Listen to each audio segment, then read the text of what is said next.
누군가가 비웃는다라고 하면은 그것들로 인해 가지고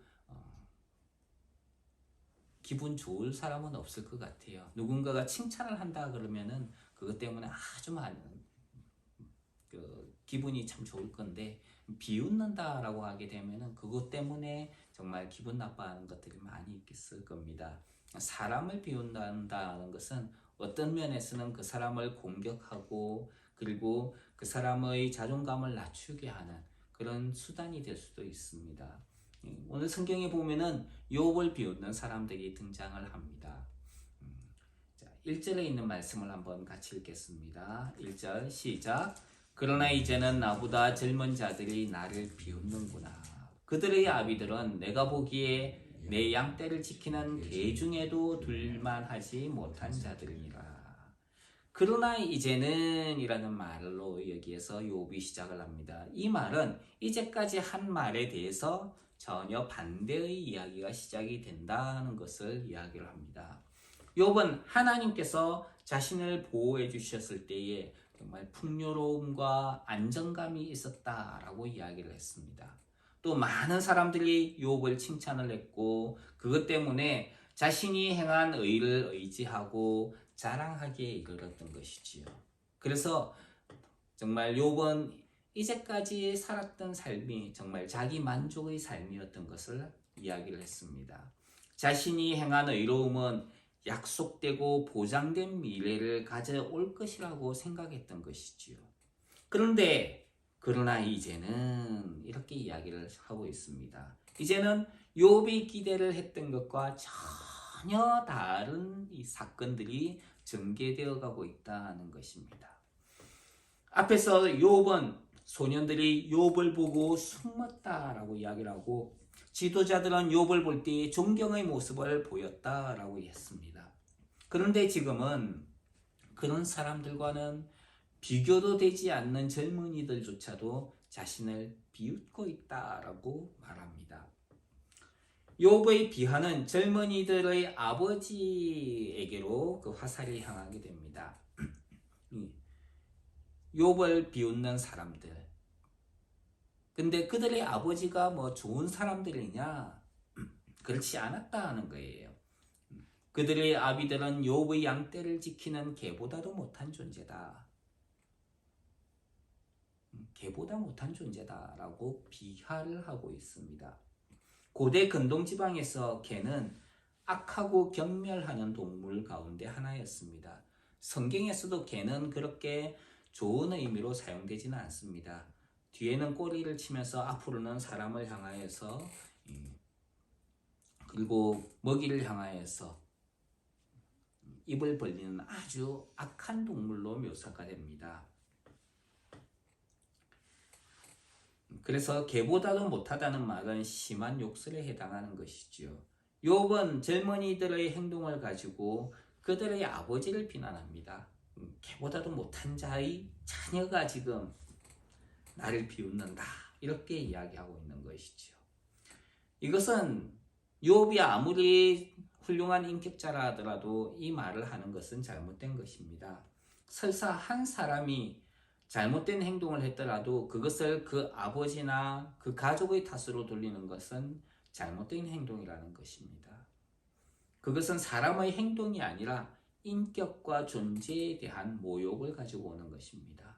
누군가 잘못된 행동을 했을 때 그 사람의 인격을 지적해서는 안 되는 것이지요. 그 사람의 존재에 대해서 저주를 해서는 안 되는 것입니다. 만약에 지적할 일이 있다면 인격이나 존재에 대해서가 아니라 그 사람의 행동에 대해서 지적을 해야 되는 것이지요. 그래서 그것에서 지나는 것은 도를 넘는 잘못된 행동입니다. 지금 욥은 자신을 향하여서 비웃는 이들을 향해 가지고 그들의 아버지를 욕하면서 그들의 아버지는 내 개보다 못하다, 그런 자의 자식이 나를 지금 비웃고 있다, 이렇게 이야기를 합니다. 사실 여기에서 욥의 마음을 한번 볼 수 있는 것은, 이때까지 자신이 칭찬받아왔고 정말 자신이 잘했다라고 생각을 했는데, 이제는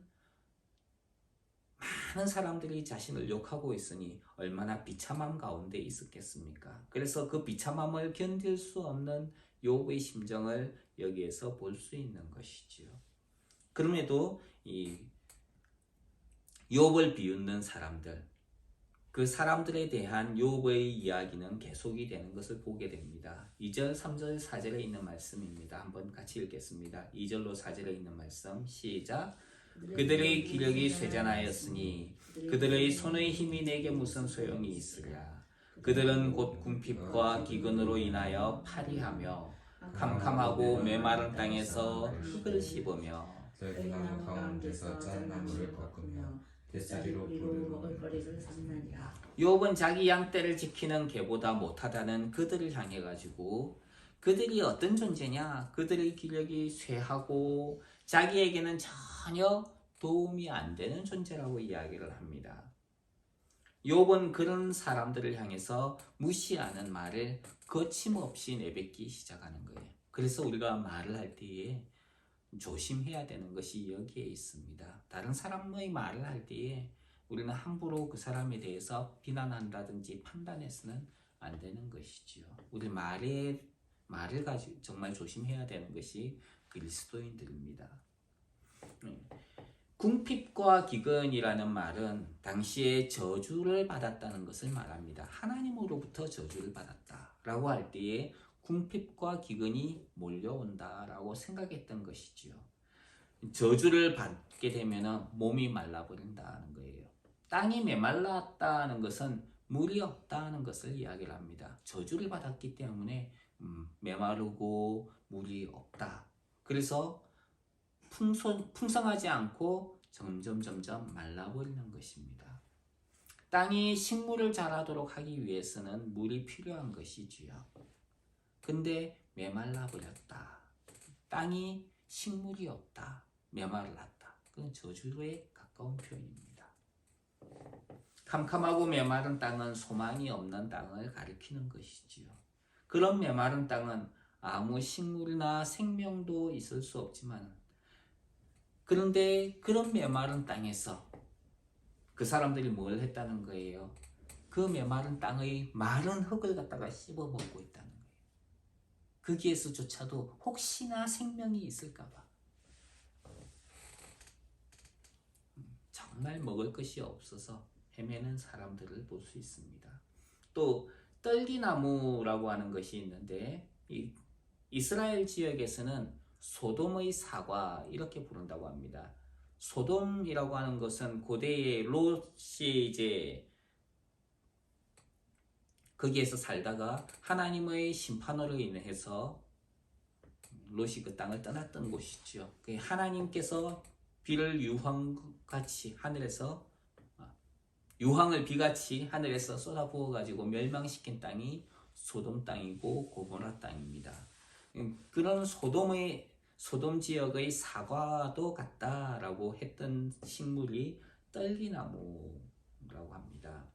요단 계곡이 아라바 광야를 따라서 자라는데 이 나무는 사과처럼 큰 열매를 맺는데요.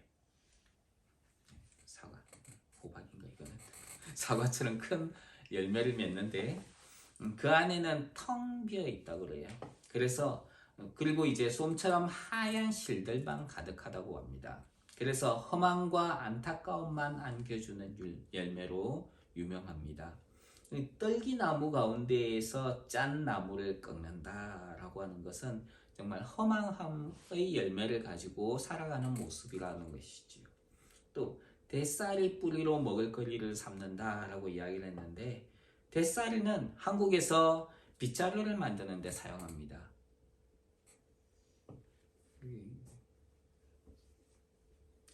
그리고 이제 여기에서 대쌀이로 번역된 나무는 로뎀 나무인데요. 오늘날 이제 그 쌀이비 있죠.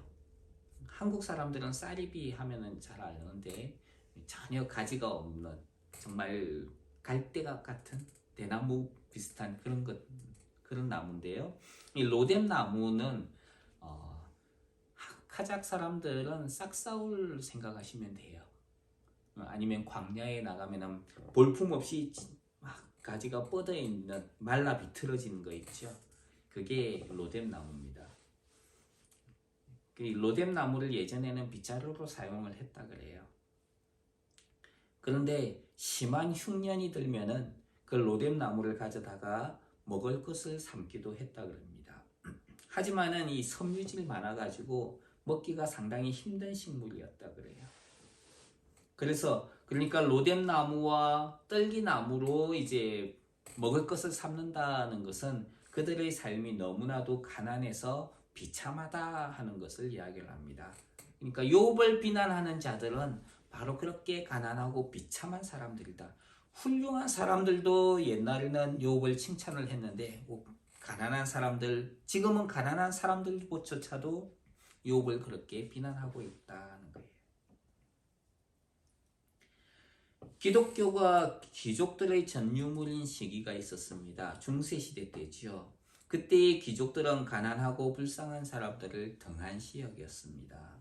더럽고 저주를 받은 천민들과 함께 할 수 없다는 것이 귀족들의 생각이었어요.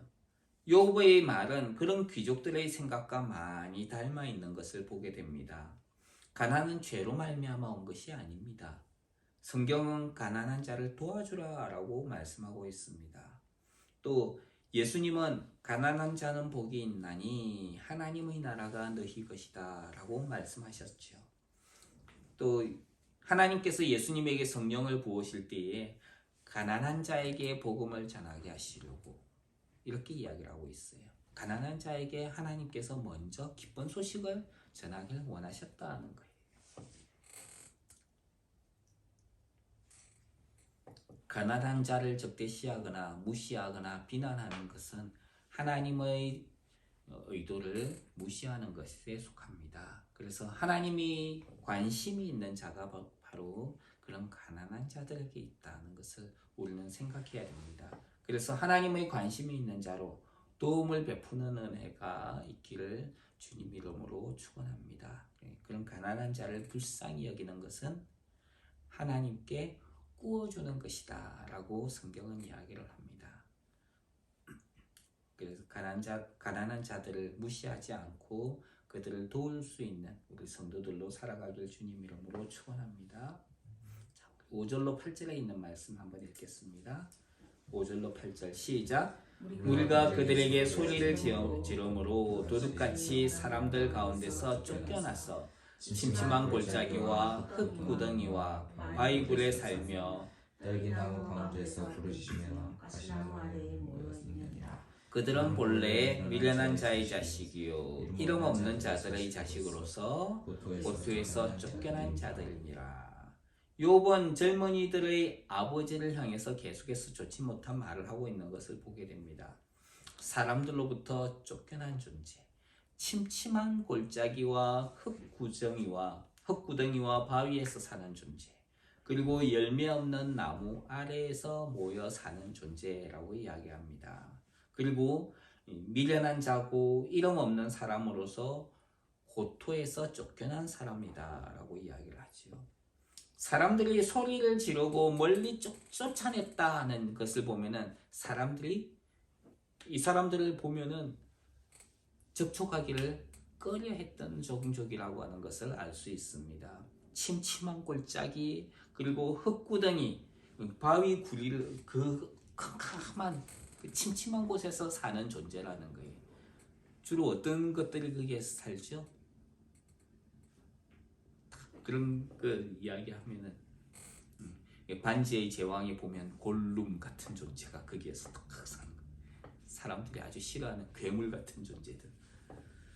그런 것들을 연상하게 되는 것이지요. 그래서 그런 괴물들 같은 존재, 사람들이 만나기를 싫어하는 존재, 그런 것들은 쫓겨나가지고 저쪽에서 숨어 지내는 것이지요.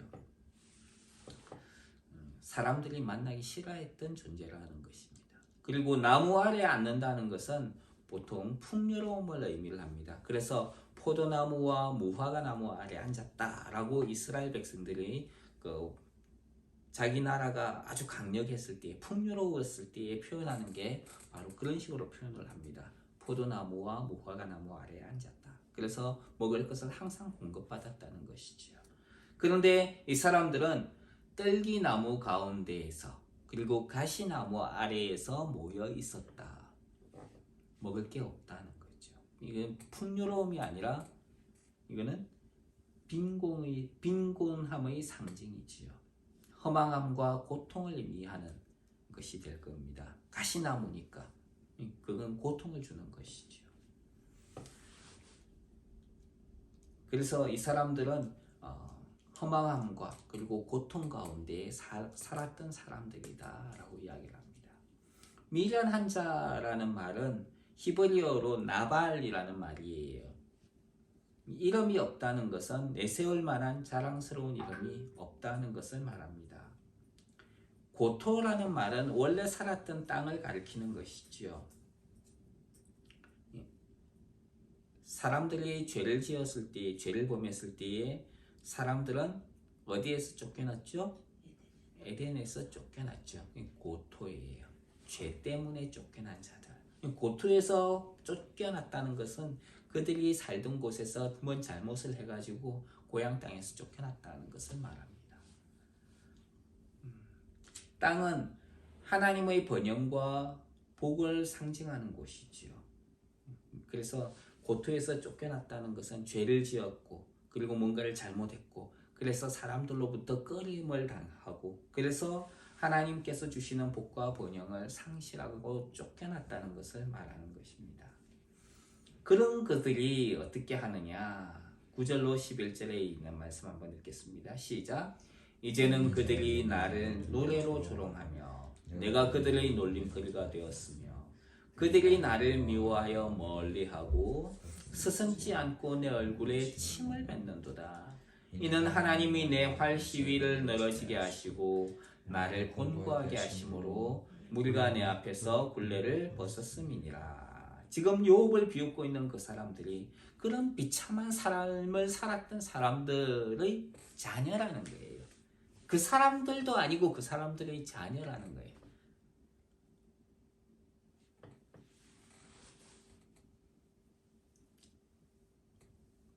그 사람들이 지금 욥을 비웃고 있으니까 욥은 얼마나 속이 상하겠습니까?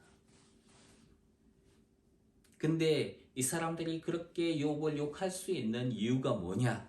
하나님께서 그렇게 하셨다. 이렇게 욥이 이야기를 합니다. 하나님이 나를 그렇게 사람들에게 놀림거리가 되게 하시고 비웃음거리가 되게 하시니까 내가 지금 비웃음거리가 된 거 아닙니까? 하나님을 향해서 그렇게 원망하고 있는 것이지요.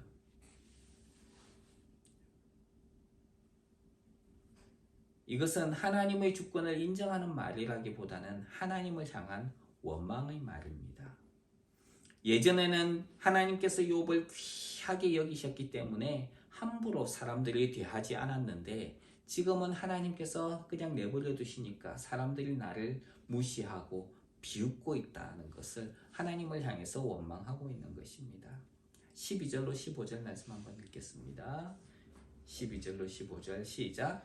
그들이 내 오른쪽에서 일어나 내 발에 덫을 놓으며 나를 대적하여 길을 내웠으며 그들이 내 길을 헐고 내 재앙을 재촉하는데도 도울 자가 없구나. 그들은 성을 파괴하고 그 파괴한 가운데로 몰려드는 것 같이 내게로 달렸다. 순식간에 공포가 나를 에워싸고 그들이 내 품위를 바람같이 날려버리니 나의 구원은 구름같이 지나가 버렸구나. 오른쪽에서 일어나 내 발에 덫을 놓았다. 오른쪽이라는 것은 성경에서 동등하다는 것을 이야기를 합니다. 비천한 이들이 욥과 자신을 동등하게 여긴다는 거예요. 그리고 전에는 함부로 할 수 없었던 욥을 이제는 위협하고 있다라는 것입니다. 그런데 욥의 주변에서 아무도 욥을 도와주고 있지 않다라고 이야기합니다. 누가 욥을 도울 수 있는가? 사람 중에는 없지만 하나님께서는 그렇게 할 수 있다는 것을 우리는 알고 있습니다. 그런데 하나님께서 욥을 가만히 두고 보시는 것을 우리는 알고 있습니다. 왜 하나님께서 욥을 가만히 두고 보고 계실까? 고대에 누군가의 아들이다라는 말은 아버지를 꼭 닮았다는 것입니다. 아버지의 성품을 그대로 가져왔다는 거예요. 예수님은 하나님의 아들이다라고 할 때에 예수님은 하나님의 아들이면서도 하나님의 성품을 그대로 가지고 온 참 하나님이라는 표현도 됩니다. 마찬가지로 욥을 비웃는 젊은이들의 아버지가 이와 같다라고 말하는 것은 그 젊은이들이 그런 사람하고 똑같다는 이야기입니다. 이제까지 저주했던 그 비웃었던 그들, 침침한 골짜기 가운데 살고 사람들이 싫어하는 그런 존재들, 그런 존재들의 아이들이 니네들이다, 이렇게 이야기를 해버리니까 이 사람들은 욥이 이제까지 말했던 그런 존재보다 더 비참한 존재가 되는 거예요.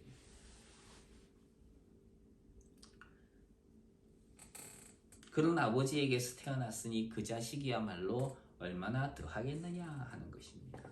나을 것이 없다는 것이죠. 그런 사람들이 욥 자신을 갖다가 비난하고 있으니까 욥은 더 공포를 느끼게 되고 구원의 소망이 없어졌다라고 한탄하고 있는 것이죠. 그런데 사실 여기에서 욥이 비난하고 있는 이 사람들, 이 비천한 자, 자신을 비웃고 있는 사람들이 누굽니까? 친구들이에요. 욥은 지금 자기 친구들을 향해서 이런 비난을 하고 있는 것이죠. 물론 이제 가난한 사람들도 있지만은 여기에서 궁극적으로 가리키고 있는 것은 자기보다 못하다고 생각했던 그 친구들, 그 사람들이 자기를 지금 비난하고 있으니까 그 친구들을 향해서 비난하고 있는 것입니다.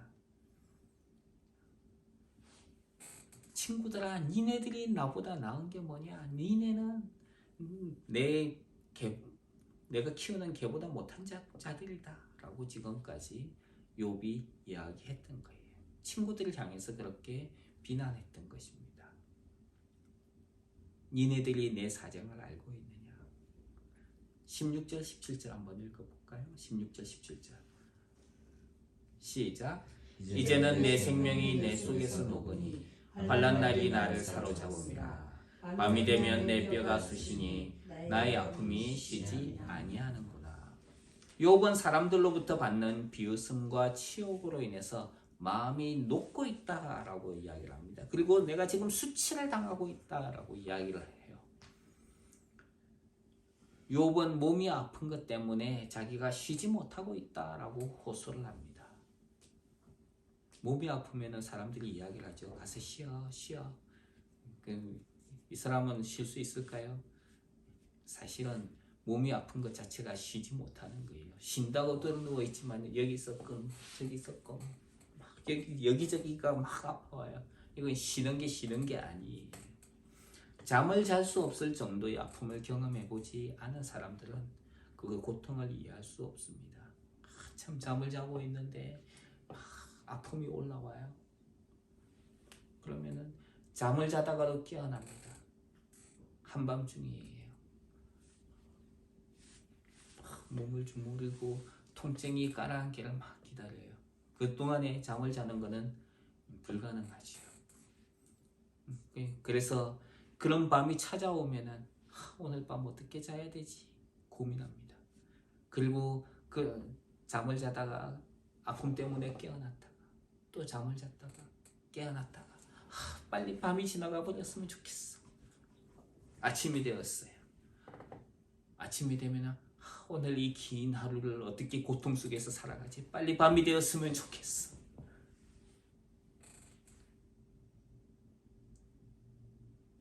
계속해서 그런 아픔의 연속들을 지나게 되는 것이죠. 18절 19절 한번 말씀 읽겠습니다. 18절 19절 시작. 그가 큰 능력으로 나의 옷을 떨쳐버리시며 나의 옷깃처럼 나를 휘어잡으시는구나. 하나님이 나를 진흙 가운데 던지셨고 나를 티끌과 제각게 하셨구나. 큰 능력으로 나의 옷을 떨쳐버리셨다. 이 이야기는 욥이 지금 고난을 당해가지고 어떤 상태예요? 머리 끝에서부터 발끝까지 악창이 나는 거예요. 피부병이. 그러니까 이 피부에 뭔가 걸치고 있으면 더 아픈 거예요. 어떻게 해야 돼요? 차라리 옷을 벗는 게 나아. 옷을 떨쳐버리셨다. 능력으로 옷을 떨쳐버리셨다는 게 피부병, 악창이 나니까 그것 때문에 옷을 입을 수 없게 된 자신의 상황을 이야기를 한 겁니다. 근데 하나님이 그런 악창을 나에게 보내시는 능력을 베푸셨다는 거예요. 악창이 나가지고 욥이 벌거벗고 어떻게 했습니까? 진흙 가운데서 구르고 기와장으로 막 자기 몸을 긁었다 그랬어요. 그게 18절 19절에 있습니다. 나를 진흙 가운데 던지셨고 나를 티끌과 재같이 하셨구나. 티끌과 재처럼 동일하게 만들어 버리셨다는 거예요. 거기에서 뒹굴게 하셨다는 거예요. 20절로 23절 말씀 한번 읽겠습니다. 시작. 내가 주께 부르짖으나 주께서 대답하지 아니하시오며 내가 섰사오나 주께서 나를 돌아보지 아니하시나이다. 주께서 돌이켜 내게 잔혹하게 하시고 힘 있는 손으로 나를 대적하시나이다. 나를 바람 위에 들어 불려가게 하시며 무서운 힘으로 나를 던져버리시나이다. 내가 아나이다. 주께서 나를 죽게 하사 모든 생물을 위하여 정한 집으로 돌려보내시리이다. 이제까지 욥이 당한 고통을 욥은 여기에서 다시 한번 이야기를 하고 있어요. 자신이 원인 모를 고통을 당한다. 이렇게 하나님에게 호소했던 욥이었죠. 그런데도 하나님은 응답하지 않으셨다는 거예요. 결국 하나님께서 이렇게 하시는 것은 자신을 죽이려고 하시는 것이다. 하나님이 내가 죽었으면 좋겠는 모양이야.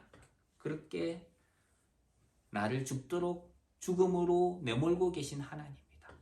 이렇게 이야기를 합니다. 물론 한번 태어난 인생은 종말을 맞이하게 됩니다. 죽음이라는 종말이죠. 성경에서도 한 번 죽는 것은 사람에게 정하신 것이다 라고 이야기를 했습니다. 하지만 하나님께서 인생에게 항상 죽음을 바라보도록 하신 것은 아니에요. 한 번 태어난 사람은 죽음을 향해서 가지만은 하나님이 죽음을 바라보라 라고 하는 것이 아니라 죽음 건너편에 있는, 죽음의 위에 있는, 죽음을 지배하고 계시는 하나님, 생명의 그 하나님을 바라보도록 하는 것이 하나님께서 우리에게 원하시는 거예요. 근데 하나님께서 욥을 죽음의 길로 인도하고 계신다. 욥은 그렇게 이야기를 하는 것이죠. 이것은 하나님께서 인생을 그리고 세상을 구원하지 않을 것이다. 이렇게 말하는 거하고 똑같은 거예요. 하나님은 우리가 죽기를 바라시는 것이지 우리가 살기를 원하는 것이 아니다. 많은 사람들이 그렇게 이야기를 합니다. 하지만은 그렇지 않아요. 하나님은 구원의 하나님입니다. 하나님은 우리가 죽음을 향해서 가지만은 죽음을 바라보는 것이 아니라 죽음 이후에 있는 그 영원한 세계를 바라보고 나아가기를 원하시는 것이죠. 그래서 그 아들을 세상에 이끌어 들이실 때에 아들의 이름을 예수라고 지어주셨습니다. 자기 백성들을 그들의 죄에서 구원하시는 분이라는 거죠. 그리고 그 구원하시는 하나님, 영광의 소망을 바라보며 살아가. 이것이 하나님께서 우리에게 하시는 말씀이라는 거죠. 하나님께서 행하시는 것은 우리를 죽음으로 돌려보내시는 것이 아니라 모든 사람들이 구원을 얻도록 하기 위한 것입니다. 근데 욥은 자기가 죽음을 향해서 나아가고 있다. 이렇게 이야기를 합니다. 24절 말씀 한번 읽겠습니다. 시작. 그러나 사람이 넘어질 때에 어찌 손을 펴지 아니하며 재앙을 당할 때에 어찌 도움을 부르짖지 아니하리까. 욥은 하나님께서 자신을 죽음을 향하도록 하고 계시고 그렇기 때문에 욥이 지금 하나님을 향해서 도움을 부르짖고 있다라고 이야기를 합니다. 25절로 27절까지 한번 읽을까요? 25절로 27절 시작. 고생의 날을 보내는 자를 위하여 내가 울지 아니하였는가? 빈궁한 자를 위하여 내 마음에 근심하지 아니하였는가? 내가 복을 바랐더니 화가 왔고 광명을 바랐더니 기다렸더니 흑암이 왔구나. 내 마음이 들끓어 고요함이 없구나. 환난 날이 내게 임하였구나. 욥은 자신이 과거에 의롭게 행했던 것을 다시 한번 떠올립니다. 고생의 날을 보내는 이를 위해서 울었다. 가난한 자를 위해서 마음에 근심했다. 자신이 위로자였고 또 도움을 주는 존재였다라고 이야기를 합니다. 그런데 그런 것을 행함으로 자신에게 복이 오기를 바랐는데 뭐가 왔다고요? 화가 왔고 광명이 오기를 바랐는데 흑암이 왔다. 28절 말씀 한번 읽을까요? 시작. 나는 햇볕에 쬐지 않고도 검어진 피부를 가지고 그러며 회중 가운데 서서 도움을 부르짖고 있는가. 해에 찌면은 피부가 검해져요. 근데 햇볕을 쬐지 않았는데도 피부가 검어졌다는 것은 그 사람이 심각한 병에 걸렸기 때문입니다. 전혀 자연스럽지 않은 일로 인해서 지금 욥이 고난을 당하고 있다. 이렇게 이야기하고 있는 것이죠. 29절로 31절 한번 읽겠습니다. 시작. 나는 이리의 형제요 타조의 버시로구나. 나를 듣고 있는 피부는 검어졌고 내 뼈는 열기로 말미암아 탔구나. 내 수금은 통곡이 되었고 내 빌는 애곡이 되었구나. 이 고대 근동 지방에서 이리와 타조는 슬픔과 고독을 비유할 때 사용하는 동물입니다. 두 짐승은 울음소리가 아주 탁하고 혐오스러워서 사람들이 기피하는 동물이에요. 근데 욥이 자신을 이 동물들과 친한 존재로 이야기를 합니다. 그건 자신의 심정이 이와 닮아 있기 때문이에요. 사람들이 기피하는 동물과 같이 자기가 지금 그런 상황이 되었다는 것이죠. 욥의 몸은 병으로 인해서 피부가 새까맣게 되었습니다. 살이 새까맣게 되었는데 뼈도 새까맣게 탔다라고 이야기합니다. 눈에 보이는 것도 새까매졌는데 눈에 보이지 않는 속사람도 뼈에 탔다는 거예요. 새까맣게. 겉과 속이 똑같다. 수금과 피리는 잔치에 사용이 되는 악기지요. 근데 통곡과 애곡은 장례식에 사용이 됩니다. 잔치와 같아야 할 욥의 인생이 통곡과 애곡으로 바뀌었다는 것을 여기에서 욥이 말하고 있습니다. 세상에는 그리고 사람에게는 소망이 없습니다. 하지만 하나님은 우리를 긍휼히 여기시고 구원을 베풀기 원하신다는 것을 우리는 알아야 합니다. 죄인인 인간의 모습은 욥이 이제까지 말한 모습을 하고 있습니다. 수고로의 음식을 찾아나 풍요로움과는 거리가 먼 인생입니다. 서로가 서로를 멸시하고 도움을 주고받기보다는 적대시하고 멸시하는 것이죠. 매일의 삶을 염려와 근심으로 살아가고 있습니다. 몸과 마음이 아프고 상한 채로 그 상처를 싸매지 못하고 치유를 받지 못하고 또 그 다음 날을 맞이하는 것이 인생이지요. 그래서 성경은 우리 사람들에 대해 가지고 온 머리는 병들었고 온 마음은 피곤하였으며 발바닥에서 머리까지 성한 곳이 없이 상한 것과 터진 것과 새로 맞은 흔적뿐이다. 근데 그것을 짜고 싸매고 기름으로 유하게 함을 받지 못하였다. 그것이 인생의 상황이에요. 오늘날 현대를 살아가는 우리 인생의 모습입니다. 그런 사람들을 향해서 예수님은 이야기합니다. 수고하고 무거운 짐진 자들아, 다 내게로 오라. 내가 너희를 쉬게 하리라. 나는 마음이 온유하고 겸손하니 나의 멍에를 메고 내게 배우라. 그러면 너희 마음이 힘을 얻으리니 이는 내 멍에는 쉽고 내 짐은 가벼움이라. 주님은 이렇게 사람들을 자기에게로 오라라고 요청하고 있습니다. 주님께 나아갈 때 우리의 인생은 쉼과 회복이 찾아오게 될 것입니다. 그런 회복을 경험하는 귀한 하나님의 성도로 살아가길 주님 이름으로 축원합니다. 기도하겠습니다. 하나님, 인생 가운데에서 우리가 쉬지 못하고 또 온전히 회복되지 못하는 삶을 살아가고 있는 것을 보게 됩니다. 우리가 예수 그리스도를 통하여서 온전한 치유와 회복을 경험하게 하시고 또 우리를 새롭게 하시는 하나님을 온전히 예배하며 감사하며 하나님께 영광 돌리는 삶을 살아가게 하옵소서. 예수님 이름으로 기도합니다. 아멘. 아멘.